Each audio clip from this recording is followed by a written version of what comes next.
Morning కిందకి వెళ్ళాను garden లోకి, అక్కడ మన ఉసిరి చెట్టుకి పూజ చేయటానికి. పసుపు కుంకుమ దీపారాధన చేసిన తర్వాత ప్రసాదం పెట్టి అలా పై చూడగానే చెట్టు నిండా ఉసిరికాయలు. అసలు ఎందుకు ఇంత ఫేమస్, ఇంత ఇంపార్టెన్స్ ఉసిరికాయలకి కార్తీక మాసాల్లో?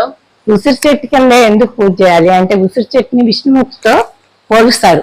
అంటే సాక్షాత్తు దేవుడే అని. అంటే అటు ఆధ్యాత్మికంగాను ఇటు ఆరోగ్యపరంగా కూడా ఉసిరికి చాలా ఉపయోగాలు ఉన్నాయి. ఈ ఉసిరికాయ అని తెలుసా? ఇది యాంటీ ఆక్సిడెంట్స్ ఉన్నాయి ఇందులో. తర్వాత రోగ నిరోధక శక్తి అంటే ఇమ్యూనిటీ. దీని వల్ల ఇమ్యూనిటీ పచ్చడి పెట్టుకోవచ్చు, విడిగా తినొచ్చు, చాలా రకాలుగా తినొచ్చు. ఇమ్యూనిటీ బూస్టప్ అవుతుంది.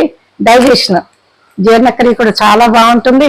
తర్వాత ఏంటంటే బ్లడ్ లో కొలెస్ట్రాల్ పెరగకుండా బ్లడ్ ప్రెషర్ ని కంట్రోల్లో పెడుతుంది. ఇంకా ఇంకోటి ఏం తెలుసా? చర్మం, స్కిన్ కూడా చాలా బెనిఫిట్. మరి ఇన్ని రకాలు ఉన్నాయి కాబట్టి కార్తీక మాసంలో ఉసిరి చెట్టు కింద భోజనాలు చేస్తారు.